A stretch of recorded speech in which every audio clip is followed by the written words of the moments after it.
નમસ્કાર દર્શક મિત્રો, ગુડ ન્યૂઝ ગુજરાતમાં હું અર્પિતા પંડ્યા આપનું સ્વાગત કરું છું. મિત્રો, વર્ષનો છેલ્લો મહિનો ડિસેમ્બર મહિનો, શિયાળાની આ ફૂલ ગુલાબી ઠંડી અને આ છે સુસ્તી ભગાડીને સ્ફૂર્તિ મેળવવાનો સમય. રંગબેરંગી તાજા શાકભાજી, ફળો અને વસાણા ખાવાનો સમય. કસરત દ્વારા શરીરના કાયાકલ્પનો સમય. તો ચાલો શરીરની સાથે સાથે મનનો પણ કાયાકલ્પ કરીએ. પોઝિટિવિટીની હુંફાળી આડાશમાં ક્યાંક જામેલી નેગેટિવિટીને ઉડાડી દઈએ. આત્મવિશ્વાસ અને સકારાત્મકતાથી જીવનને સુગંધિત કરીએ. ચાલો શરૂ કરીએ આપણો કાર્યક્રમ ગુડ ન્યૂઝ ગુજરાત. મિત્રો, રોશની વહેંચવાથી તે ઓછી થતી નથી, વધતી જાય છે. માનવ જીવનમાં આંખો એવી રોશની છે જે માત્ર જોવા માટે નથી, પણ સપના જીવવા માટે છે. આજની સ્ટોરી એવી છે કે કોઈએ પોતાની આંખોનું દાન કર્યું અને કોઈ અજાણ્યાના જીવનમાં નવી સવાર ઉગી. બ્લાઇન્ડ પીપલ્સ એસોસિએશનની આ કામગીરી માનવતાનું ઉત્તમ ઉદાહરણ બની રહી છે. हमको मतलब यहाँ से बहुत सहयोग मिला. डॉक्टर साहब ने बहुत मेहरबानी. ये तो बहुत तुम ही भगवान हमने ऊपर आत्मा ने बहुत सार મળશે. ठोकरें लगती थी हर चीज़ में. गैस पे पकाने बैठी थी, उसका पल्लू कब जल जाएगा, वो गिर जाएगी या दीवार में ठोकी जाएगी, ये सब मेरे को ध्यान रखना पड़ता था. काम पे मगज कम रहता था, घर पे ध्यान ज़्यादा रहती थी. अब ये होने के बाद मेरे दिल को एहसास हो गया कि कल मैं नहीं रहा तो भी ये उसका गुजारा कर सकती है. आप शायद भगवान ही जो आप એ બસ પહેલાં વાગ્યું હતું આંખમાં. કિક્કી ફાટી ગઈ હતી. સાયકલથી જતો હતો હું, તો કિક્કી ફાટી ગઈ હતી. અહીંયા આવ્યો તો ડૉક્ટર સાહેબે ઓપરેશન કર્યું, સારું થઈ ગયું. ડૉક્ટર સાહેબની બહુ મહેરબાની. 2 મહિનામાં થયેલા 6 ચક્ષુદાનથી 12 લોકોને નવી દ્રષ્ટિ મળી. આ ફક્ત આંકડા નથી, આ એ પરિવારની વાત છે જ્યાં જીવન અંધકારથી છવાયેલું હતું અને આજે ત્યાં આશાની રોશની પ્રગટી છે. पहली बार पट्टी निकाली तो ऐसा खुश हो गया ना कि हमें दुनिया देख सकती हो. अभी तो बहुत अच्छा लग रहा है, बहुत अच्छे से दिख रहे हैं मेरे को. तो चमेली बहन को कुछ भी दिखता नहीं था. मतलब झाड़ू पेशाब करने लड़की उसको पकड़ के ले जाती थी, तो इसके लिए अपने को यहाँ आना पड़ा. तो हमको मतलब यहाँ से बहुत सहयोग मिला और हमारे को सभी यहाँ के जितने डॉक्टर थे हमको सपोर्ट किए कि भाई, तो हम यहाँ से मतलब काम से संतुष्ट हैं. हम यहाँ से થોડા સમય પહેલા દાનમાં મળેલી આધુનિક મશીનરીના કારણે હવે કોર્નિયા ટ્રાન્સપ્લાન્ટની સમગ્ર પ્રક્રિયા એક જ હોસ્પિટલમાં શક્ય બની છે, જેના કારણે વધુ ઝડપથી અને વધુ લોકોને દ્રષ્ટિ આપવાનું કાર્ય હવે સરળ બન્યું છે. कीकी जिसको कॉर्निया बोलते हैं, उसमें अगर कोई डैमेज हो जाता है, कोई डिफेक्ट हो जाता है, जैसे ये हमारा आई बॉल है, आई बॉल में ये है हमारा कीकी जो कॉर्निया बोलते हैं. कीकी जब ख़राब हो जाता है उसको हम पहले मेडिकली उसको ट्रीट करते हैं, आई ड्रॉप्स डाल के ट्रीट करते हैं. और जब आई ड्रॉप से भी नहीं ठीक होता है तो नेक्स्ट उसका जो ट्रीटमेंट रहता है वो है सर्जिकल मैनेजमेंट. जो अंजन मंडल का जो आई हॉस्पिटल चालू हुआ बारेजा पे 2003 पे चालू हुआ. हर महीने में लगभग 100 लोग जैसा दर्दी यहाँ पे आते हैं जिसको कोर्निया का सर्जरी का ज़रूरत पड़ता है. तो हम लोग धीरे धीरे कोर्निया का सेंटर यहाँ पे चालू किए. और आई बैंक में कॉर्निया के लिए जब कॉल्स वगैरह आते हैं, कोई डोनेशन के लिए कॉल आता है, तो पहले पेशेंट उसको 6 घंटे के अंदर इन्फॉर्म करना पड़ता है. 6 घंटे के अंदर हमको उसके डोनर में से आँख में से कॉर्निया निकालना होता है. स्क्लेरोकॉर्नियल मतलब सिर्फ कीकी को ही हमारे डोनर में से निकाल के फिर हम लेके आते हैं. वो डायरेक्टली आई बैंक में आता है. आई बैंक में पूरा प्रोसेसिंग होता है, पूरा उसका हम देखते हैं, जांच करते हैं और फाइनली हम सेल काउंट करते हैं. और उसके बाद वो देखते हैं कि वो कॉर्निया हम कौन कौन से पेशेंट में यूज़ कर सकते हैं. જયંતિભાઈની ખાસ ઈચ્છા હતી કે મારા નેત્ર જો બીજા કોઈને કામ આવતા હોય, કોઈ જોઈ શકતું હોય, એ બાને મને યાદ બી કરશે અને કોઈકનું જીવન સુધરી જશે. નેત્રનું દાન એ મોટામાં મોટું અંગદાન છે.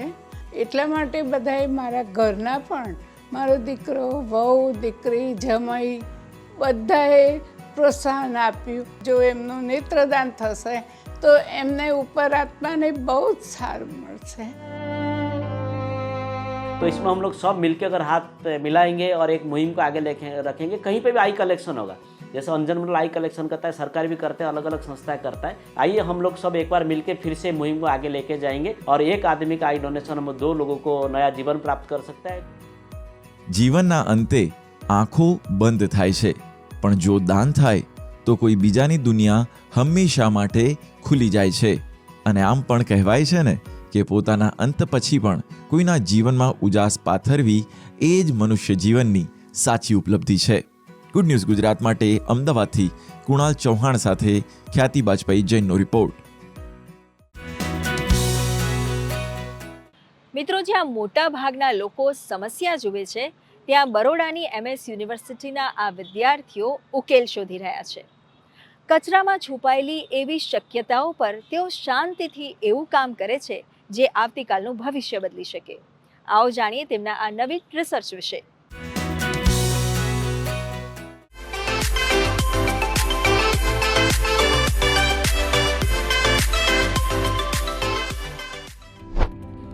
જ્યાં વિચાર નવી દિશા શોધે છે અને પ્રયોગો ભવિષ્ય ઘડે છે, ત્યાંથી જન્મે છે ઇનોવેશન. મિત્રો, તમે ક્યારેય વિચાર્યું હતું કે સાબુદાણા, એપલ, મકાઈ કે બટાકાની છાલ જે સામાન્ય રીતે કચરામાં ફેંકી દેવાય છે, એ તમારા ઘર, મોટા બિલ્ડિંગ, ઔદ્યોગિક મશીનો સાથે ગમે ત્યાં વપરાતા લોખંડને કાટથી બચાવી શકે છે? કાટને નિવારણ કે કાટને રોકતી મટીરિયલ બનાવવાની એક ઘણી જરૂરિયાત છે. જે રીતે ઇન્ફ્રાસ્ટ્રક્ચર વધી રહ્યું છે અને એમાંય સસ્ટેનેબલ મટીરિયલ્સની ખૂબ જરૂર છે, એટલે આપણે સસ્ટેનેબલ મટીરિયલ્સમાંથી એને બનાવ્યું છે. એક એની ઉપયોગિતા છે અને બીજું એ છે કે એની એફિશિયન્સી પણ ઘણી સારી છે. એટલે જે અમે સ્ટડી કર્યું છે એના પ્રમાણે 1 વર્ષમાં 1 mm જેટલું પણ, એટલે mmના 10મા ભાગ જેટલું જ કોરોઝન થાય એટલું એ રોકી શકે છે કોરોઝનને, એવું અમે જોયું છે. અને પ્લસ શું છે કે મટીરિયલ બી ઘણું, બિકોઝ અમે લોકો એને નેચરલ એમાંથી ડિરાઈવ કરેલું છે એટલા માટે ઘણું સસ્તું હશે, મોંઘું બી નહીં હોય, એટલે ઇકોનોમિકલી વાયેબલ જેને કહેવાય એ બી આ પ્રોસેસ બની શકે અને આપણે લાર્જ સ્કેલમાં પણ બનાવી શકીએ. વડોદરાની મહારાજા સયાજીરાવ યુનિવર્સિટીની કેમિસ્ટ્રી લેબોરેટરીમાં ચાલતા આ પ્રયોગો માત્ર અભ્યાસનો ભાગ નથી, પરંતુ એક નવી વિચારધારાનું પ્રતિબિંબ છે. ભારત જેવા મોટા દેશમાં જ્યાં જનસંખ્યા ખૂબ જ વધારે છે, ત્યાં શક્ય છે કે વેસ્ટ પણ વધારે હશે, પણ દેશના યુવા વિદ્યાર્થીઓ સાચા માર્ગદર્શન સાથે દરરોજે નવા પ્રયોગો કરીને એક સસ્ટેનેબલ એન્વાયરમેન્ટ ઊભું કરી રહ્યા છે. પ્રાકૃતિક મટીરિયલ્સમાંથી એક્સટ્રેક્ટ કરીને અમે આગળ બાયોકમ્પોઝિટ બનાવીએ છીએ, જેમાં અમે સૌપ્રથમ સફરજનમાંથી કર્સેટીન એક્સટ્રેક્ટ કર્યું છે અને બીજું સાયક્લોડેક્સ્ટ્રીન જે અમે મકાઈ, બટાકા અને સાબુદાણામાંથી એક્સટ્રેક્ટ કર્યું છે. અને આ કરવા માટે અમે સૌપ્રથમ સફરજનની છાલ લઈએ છીએ અને એને ઓવનમાં 80 ડિગ્રી પર અમે ડ્રાય કરવા માટે મૂકીએ છીએ. ત્યારબાદ એને પ્યોરિફિકેશન માટે અમે એક્સટ્રેક્શન અને કોલમ ક્રોમેટોગ્રાફીથી કરીએ છીએ અને એને અમે ડ્રાય ફોર્મમાં કલેક્ટ કરવા માટે અમે રોટાયોપરેટર યુઝ કરીએ છીએ. અને ત્યારબાદ આ જ રીતે અમે બીજું સાયક્લોડેક્સ્ટ્રીન પણ એક્સટ્રેક્ટ કરીએ છીએ અને એ બંને વસ્તુ એક્સટ્રેક્ટ કર્યા બાદ અમે અમારું બાયોકમ્પોઝિટ મટીરિયલ બનાવીએ છીએ અને એના માટે અમે કર્સેટીન અને સાયક્લોડેક્સ્ટ્રીન એક સોલ્યુશનમાં લઈએ છીએ અને આ રાસાયણિક પ્રક્રિયા અમે 12 કલાક સુધી ચાલવા દઈએ છીએ. ત્યારબાદ એને અમે ફિલ્ટર કરી લઈએ છીએ અને ડ્રાય પ્રોડક્ટ અમે ડ્રાય કર્યા બાદ એને કોટિંગમાં યુઝ કરીએ છીએ, જેથી કે એ કાટ અવરોધક તરીકે યુઝ કરવામાં આવે છે. આવી વૈજ્ઞાનિક પહેલો ભારતને આત્મનિર્ભર અને ટકાઉ વિકાસ તરફ આગળ લઈ જઈ રહી છે. કાટ સામે લડવા માટે ખર્ચાળ અને પ્રદૂષણકારક રસાયણોનો વિકલ્પ આપતી આ ટેકનોલોજી ભવિષ્યમાં ઉદ્યોગો માટે ક્રાંતિરૂપ સાબિત થઈ શકે છે. અમે કાટ અવરોધક બાયોકમ્પોઝિટ બનાવ્યું છે અને જે ઇકો ફ્રેન્ડલી છે અને સસ્ટેનેબલ છે. અને પછી એના અલગ અલગ લેબોરેટરી ટેસ્ટિંગ કરી છે MS યુનિવર્સિટીમાં અને એ સાબિત થાય છે કે એ 300 ડિગ્રીથી સુધી એ સ્ટેબલ મટીરિયલ છે. અને પછી એના કોરોઝન ટેસ્ટિંગ માટે અમે એને ઇન્ડિયન ઇન્સ્ટિટ્યૂટ કેમિકલ ટેકનોલોજીમાં મોકલાવ્યું છે, જે ભારતની ગણિત સંસ્થામાંની એક છે. આ સંશોધન Indian institute of chemical technology Hyderabad સાથેના સહકારથી કરવામાં આવ્યું છે અને તેને વિશ્વ પ્રખ્યાત અમેરિકન કેમિકલ સોસાયટી દ્વારા પ્રકાશિત આંતરરાષ્ટ્રીય જર્નલ ACS એપ્લાઇડ એન્જિનિયરિંગ મટીરિયલ્સમાં સ્થાન મળ્યું છે, જેમાં જર્નલના કવર પેજ પર પણ આ અભ્યાસને વિશેષ સ્થાન અપાયું છે, જે યુનિવર્સિટી અને ગુજરાત માટે ગૌરવની વાત છે. એક મહત્વનો ફાયદો એ છે કે એમાં એનો જે ખર્ચ જે છે કાટ પ્રતિરોધક પ્રક્રિયાનો એ 5 ગણો ખર્ચ ઘટી જાય છે. કાટ લાગવાની પ્રક્રિયા એટલી ઓછી થઈ જાય છે કે એની અંદર પહેલાં જે કાટ લાગવાથી 1 mm જેટલું જે થિકનેસમાં ઘટાડો થતો હતો એને બદલે ફક્ત 0.1 mm જેટલો જ ઘટાડો થાય છે. એટલે ટૂંકમાં કાટ ખૂબ જ ઓછો લાગે છે. ગુડ ન્યૂઝ ગુજરાત માટે વડોદરાથી સંજય પાગે સાથે ટીમનો રિપોર્ટ. મિત્રો, સકારાત્મક ખબરોની આપણી આજની આ સફર ગુડ ન્યૂઝ ગુજરાતમાં હવે જોઈએ આ એક સરસ મજાની સ્ટોરી.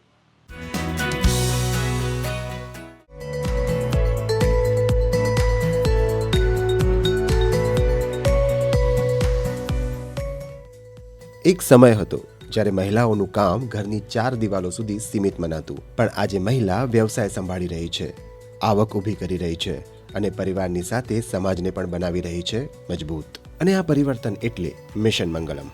વર્ષ 2010માં ગુજરાતના સ્વર્ણિમ જયંતિ વર્ષ શરૂ થયેલી મહિલા ક્રાંતિની યોજના એટલે મિશન મંગલમ, જે માત્ર ગ્રામીણ અને શહેરી વિસ્તારની જરૂરિયાતમંદ મહિલાઓને આર્થિક સહાય પૂરતી નથી રહેતી, પરંતુ મહિલાઓને નાણાકીય સમજ, કૌશલ્ય, તાલીમ, બેંક જોડાણ અને વ્યવસાયિક તકો પણ પૂરી પાડે છે. સિલાઈ કામ કરવા છતાં પણ ઘરનું ગુજરાન ચલાવવામાં થોડી ઘણી તકલીફ પડતી, અને અમારા સખી મંડળની બહેનો આવી રીતે ઘરે બેસીને બારે નાના મોટું કામ કરી આવક કમાય છે. આજે રાજ્યમાં 2 લાખથી વધુ સખી મંડળ કાર્યરત છે, જેમાં 25 લાખથી વધુ મહિલાઓ જોડાયેલી છે. આ યોજના મહિલા સશક્તિકરણ માટે આશાનું કિરણ સાબિત થઈ રહી છે. બહેનો છે એ પોતાના પરિવારમાં, સમાજમાં અને એક કહી શકીએ કે સ્વમાનભેર જીવી શકે અને સારું એવું છે ઇન્કમ મેળવી શકે તેવા પ્રયાસો હાથ ધરવામાં આવ્યા છે. તો ચાલો હવે જઈએ આણંદના ગામડી ગામે. વર્ષ 2014માં મિશન મંગલમ અંતર્ગત મળેલા રિવોલ્વિંગ ફંડ સાથે કોમલ ચૌહાણે 10-12 બહેનો સાથે લઈને આસ્થા સખી મંડળની શરૂઆત કરી હતી. આજની તારીખે આ સખી મંડળ સાથે 70થી વધુ બહેનો જોડાઈ ચૂકી છે. કોઈ સિલાઈ મશીન પર સપના સીવે છે, તો કોઈ આત્મવિશ્વાસની ચાદર ઓઢી પોતાના પગે ઊભી થવાની હિંમત એકઠી કરી રહી છે. અહીં માત્ર રોજગાર નથી મળતો, અહીં બહેનોને મળે છે આત્મવિશ્વાસ, ઓળખ અને પોતાની મહેનત પર ગર્વ કરવાની તાકાત. તો હું ખૂબ જ આભાર માનું છું. હું મારા મિશન મંગલમનો અને સખી મંડળ દ્વારા અમને બહેનોને આટલી પ્રોત્સાહન મળ્યું, કામ મળ્યું, પ્રેરણા મળી. જે ઘરમાં તો મદદરૂપ સૌ નાના મોટા ખર્ચા પણ હું ઉપાડી રહું છું. મારા છોકરાને પણ ભણવામાં ઘણું એવું હું ફીમાં પણ અત્યારે ભાગરૂપે રહી શકું છું. મેં મારું પોતાનું મકાન પણ લયું છે અને અત્યારે મને વિદેશથી એટલા મોટા મોટા ઓર્ડર પણ મળે છે. એ પણ મારા માટે ખૂબ જ ગૌરવની વાત છે કે આપણું કામ અત્યારે ગુજરાતમાંથી બહાર જઈ રહ્યું છે અને લોકો ખરીદી કરી રહ્યા છે. અમને બધું શીખવાડે છે, પેચવર્ક, માટીકામ, ગણપતિનું બધું જ અમને, કોડિયાનું, એ બધું કામ અમને શીખવાડે છે. અમને જ્યારે કશું નહોતું આવડતું તો એમણે જ અમને બધું શીખવાડ્યું. એમના લીધે અત્યારે અમે કેટલા પૈસા કમાતા થયા છે. 10,000થી 15,000 રૂપિયા અમે મહિને કમાઈએ છીએ. અમારા ઘરમાં કેટલોય અમારે ઉમેરો થાય છે, ઘરમાં છોકરાની ફીઓ ભરવા, એમાં બધામાં જ બહુ મદદગાર થઈએ છીએ અમે. અમે આત્મનિર્ભર છીએ. અમારો કોઈ જોડે હાથ લાંબો કરવો પડતો નહીં. અમે અમારો ખર્ચ અમે ખુદ ઉપાડી શકીએ છીએ. આણંદ જ નહીં, પરંતુ મિશન મંગલમની સફળતા ગુજરાતના અનેક જિલ્લાઓમાં પરિવર્તનની નવી કથા લખી રહી છે. અમરેલીના મોટા ગોખરવાડા ગામમાં પણ શ્રી મહિલા સખી મંડળની બહેનો આજે પોતાના જીવનમાં આવેલ સામાજિક અને આર્થિક બદલાવની સાક્ષી આપી રહી છે. સરકારની લખપતિ ડ્રોન દીદી યોજના અંતર્ગત મેં લાભ લીધેલો છે અને આ યોજનાની અંદર અમને સરકારશ્રી દ્વારા અને સાથે ઇફકો દ્વારા અમને ડ્રોન પ્રદાન થયું હતું ને જેમાં આજે અમે 1 વર્ષની અંદર 12 થી 13 લાખ રૂપિયાની ઇન્કમ છે એ સીધી કરી શક્યા છીએ. આજની તારીખે અમારી પાસે 1000+ એકરમાં છંટકાવ માટેના પેન્ડિંગ ઓર્ડરો છે અને મિશન મંગલમ યોજના દ્વારા સરકારશ્રી દ્વારા એમાં લોન પણ આપવામાં આવે છે અને બધી બહેનો અમે 10 બહેનો જોડાયેલી છે. જીએનએફસીની નારદેશ સંસ્થા દ્વારા અમને આ એક ડ્રોન આપવામાં આવ્યું છે, નિઃશુલ્ક ડ્રોન આપવામાં આવેલું છે અને આ ડ્રોનની મદદથી હું હાલમાં ખેડૂતોને પેસ્ટિસાઇડ દવાનો છંટકાવ કરીને ખૂબ જ મદદરૂપ થઈ શકી છું, તેમજ મારું ખુદનું આર્થિક વેતન પણ સારું એવું પ્રાપ્ત કરી શકું. સ્વાદ અને સ્વાવલંબન અને સ્વરોજગાર સાથે સ્વાભિમાન, મિશન મંગલમ મહિલાઓને બનાવી રહ્યું છે આત્મનિર્ભર ગુજરાતનો આધારસ્તંભ. ગુડ ન્યૂઝ ગુજરાત માટે આણંદથી લાલજી પંસુરિયા અને અમરેલીથી હસમુખ રામાણીનો રિપોર્ટ. મિત્રો, આપણા રોજિંદા જીવનમાં પેકેટ ફૂડ, કેમિકલ્સ, કોસ્મેટિક્સ આ બધાનો ઉપયોગ કેટલો બધો વધી ગયો છે. આ બધી વસ્તુઓ સુવિધા તો આપે છે, પણ આપણા જીવનમાં તેના દુષ્પ્રભાવ પણ કેવો હોય છે તેના વિશે આપણે ક્યારેય વિચાર્યું છે?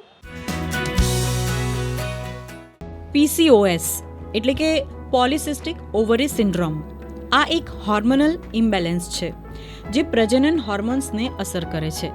અનિયમિત પીરિયડ્સ, વજન વધવું, વાળ ખરવા જેવા લક્ષણો એના મુખ્ય પેરામીટર હોય છે. આપણને કેવા લક્ષણ થકી ખબર પડે કે PCOS છે કે નહીં? કોઈ પણ છોકરીનું વજન અમુકથી વધી જાય તો PCOની ફેરફારો દેખાવા માંડે. એટલે સૌથી પહેલો ફેરફાર માસિક અનિયમિત થવું, ડિલેડ માસિકા, એટલે જે 30 દિવસે આવવું હોય એને બદલે 35, 40, 45 દિવસે પીરિયડ આવે.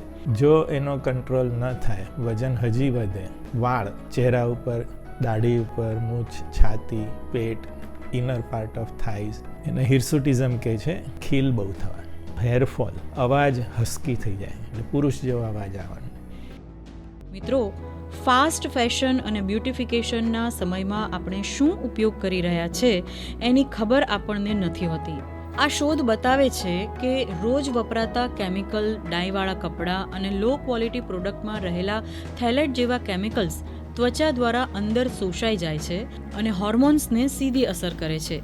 એ જ કારણે મહિલાઓમાં PCOSનું જોખમ વધી રહ્યું છે. ડે ટુ ડેમાં આપણે કોસ્મેટિક યુઝ કરીએ છીએ, ઓકે? તો કોસ્મેટિકમાં થેલેટ નામનું છે. તો થેલેટ જે નેચરલ આપણી હોર્મોન સિસ્ટમ છે એને ઇમ્બેલેન્સ કરી નાખે છે. માસિકમાં અનિયમિતતા આવી શકે છે કોઈ લેડીઝને, ઓકે? સો એનું કારણ એ છે કે તમે જે કોસ્મેટિક વાપરો છો તો એના ક્યારે તમે ઇન્ગ્રેડિયન્ટ વાંચો છો કે આમાં શું છે, આ મારા સ્કિનને કે મારી બોડીને કેવી રીતે અફેક્ટ કરી શકે છે. બીજું એક કારણ છે કે ક્લોથિંગ, કપડાં. અત્યારે એવા ઘણા બધા કપડાં છે કે જેને કપડાને ડાઇંગ કરવા માટે ઘણી બધી સિન્થેટિક ડાયનો ઉપયોગ કરવામાં આવે છે. તો એ ડાય છે ને એ પણ આપણા શરીરમાં એબ્ઝોર્બ થાય છે અને એ પણ સેમ આપણી શરીરની જે સિસ્ટમ છે એને એકદમ ઇમ્બેલેન્સ કરી દે છે, જે અલ્ટિમેટલી એક કારણ બની શકે છે PCOSનું કોઝ કરવાનું. સમય બદલાયો છે અને એની સાથે બદલાઈ ગઈ છે આપણા ખોરાક અને જીવનશૈલી. તાજા ભોજનની જગ્યાએ હવે પેકેટ ફૂડનો પ્રભાવ વધી રહ્યો છે. શું તમે વિચારી શકો કે આ પેકેટ ફૂડમાં કેટલા નેનોપ્લાસ્ટિક અને માઇક્રોપ્લાસ્ટિક શરીરમાં જઈ મહિલાઓમાં હોર્મોનલ સિસ્ટમને કેવી રીતે નુકસાન કરે છે? વધુ પડતું ફૂડ પેકેટ કાં તો આ પ્રકારનું પેકેટ ફૂડ જે ખાવામાં આવે છે તેમાં BPA અને થેલેટનું પ્રમાણ વધારે છે. જે BPA થેલેટ અલ્ટિમેટલી વુમન્સમાં એના હોર્મોનલ ઇમ્બેલેન્સ માટે જવાબદાર છે અને વુમન્સમાં હોર્મોનલ ઇમ્બેલેન્સ થશે તો એને PCOS થવાના ચાન્સીસ ઘણા વધી જાય છે. આ શોધમાં ગટ હેલ્થનો વિશેષ ધ્યાન રાખવામાં આવ્યો છે. શોધ માટે શહેરી અને ગામની 250થી વધુ મહિલાઓના સ્ટૂલ, બ્લડ અને યુરિન સેમ્પલ લેવામાં આવ્યા હતા, જેના આધારે જાણવા મળ્યું કે બદલાતી લાઇફસ્ટાઇલ, પર્યાવરણ પણ PCOSનું જોખમ નોંધપાત્ર રીતે વધારી રહ્યા છે. વધુ પડતું અનિદ્રા છે, વધુ પડતું એમાં ઇરેગ્યુલેટરી ફૂડમાં, જમવામાં ઇરેગ્યુલેટરી છે, સમયસર ભોજન ન લેવાથી, આવા ઘણા બધા ફેક્ટરો છે કે જે અર્બન વિસ્તારમાં વુમન્સને PCOS થવાના ચાન્સ ઘણા વધી જાય છે. જ્યારે ગ્રામ્ય વિસ્તારમાં આ બધા ફેક્ટરો ઘણા બધા નલિફાઈ થઈ જાય છે, ત્યાં આ ફેક્ટરો લાગુ પડતા નથી. બીજું કે અર્બન વિસ્તારમાં જે રીતે એન્વાયરમેન્ટલ પોલ્યુશન છે, જે રીતે આપણે પ્લાસ્ટિકનો ઉપયોગ કરીએ છીએ, જે રીતે પ્લાસ્ટિક પેકેટનો ઉપયોગ કરીએ છીએ, આ ઉપયોગને કારણે પણ વુમન્સમાં માઇક્રોપ્લાસ્ટિક, નેનોપ્લાસ્ટિક, BPA થેલેટ એન્ટર થાય છે. આવો અભ્યાસ માત્ર સંશોધન નથી પરંતુ ચેતવણી છે. સાચો ખોરાક, કેમિકલ ફ્રી પ્રોડક્ટ, યોગ્ય લાઇફસ્ટાઇલ PCOS તથા હોર્મોનલ બીમારીઓથી બચવાનો સૌથી સરળ રસ્તો છે, જેની જાગૃતતા લાવી આજ સમયની જરૂરિયાત બની ગઈ છે. लाइफस्टाइल में हम यूज़ करते हैं और ये इसको बढ़ावा दे रही है. तो एक समाज में एक जागरूकता लाने की ज़रूरत है कि जिसमें कि कॉस्मेटिक प्रोडक्ट्स को, खाने पीने की चीज़ों को, इवन पहनावे को भी ध्यान से देखा जाए, उनके कंटेंट्स को स्टडी किया जाए. पैक्ड फूड है या जो प्रोसेस्ड फूड है उसको खरीदने से पहले एक बार आप उसके कंटेंट्स चेक कीजिए. इवन क्लोथिंग्स के भी आप मेक मटेरियल पर चेक कीजिए कि क्या ये सेफ़ है, हमारे इस्तेमाल के लिए योग्य है या नहीं है. तो इस तरह की स्टडी ये जानकारियों को आगे बढ़ाएगी और जिससे कि समाज में एक जागरूकता फैलेगी. PCOS હવે માત્ર તબીબી સમસ્યા નથી, એ આપણી લાઇફસ્ટાઇલ, પર્યાવરણ અને ટેકનોલોજી સાથે જોડાયેલો મોટો પડકાર છે. આવી શોધ થકી સમાજમાં મહિલાઓમાં જાગૃતિ, સ્વસ્થ આદતો અને વૈજ્ઞાનિક માહિતી લાવવી આગામી પેઢીને વધુ આરોગ્યમંદ બનાવી શકે છે. શ્વેતા યાદવ સાથે સુમન બોરાનાનો રિપોર્ટ. મિત્રો, શોપિંગના જે રસિયા હશે તે જાણતા હશે કે શોપિંગ કરવાની મજા કોઈ ઉત્સવથી કમ નથી, અને એટલે જ અમદાવાદ મ્યુનિસિપલ કોર્પોરેશને શોપિંગને જ એક ઉત્સવ બનાવ્યો છે, અમદાવાદ શોપિંગ ફેસ્ટિવલ, જ્યાં તમે જોઈ શકશો દેશભરમાંથી આવેલા વેન્ડર્સના પ્રોડક્ટ્સ અને ખાસ તો ડિસ્કાઉન્ટ્સ, અને આ વખતે ભાર અપાયો છે સ્વદેશી પ્રોડક્ટ્સ પર. આવો જોઈએ તેની એક ઝલક.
તો મિત્રો, આ હતો અમારો કાર્યક્રમ ગુડ ન્યૂઝ ગુજરાત. આપ પણ આપનો અભિપ્રાય અને ગુડ ન્યૂઝ અમને મોકલી શકો છો. અમારું ઈમેલ આઈડી છે goodnewsgujarat@gmail.com.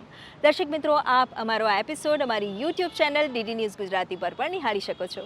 તો અત્યારે આપની રજા લઈએ, ફરી મળીશું આ જ કાર્યક્રમમાં આવતા સપ્તાહે. ત્યાં સુધી નમસ્કાર.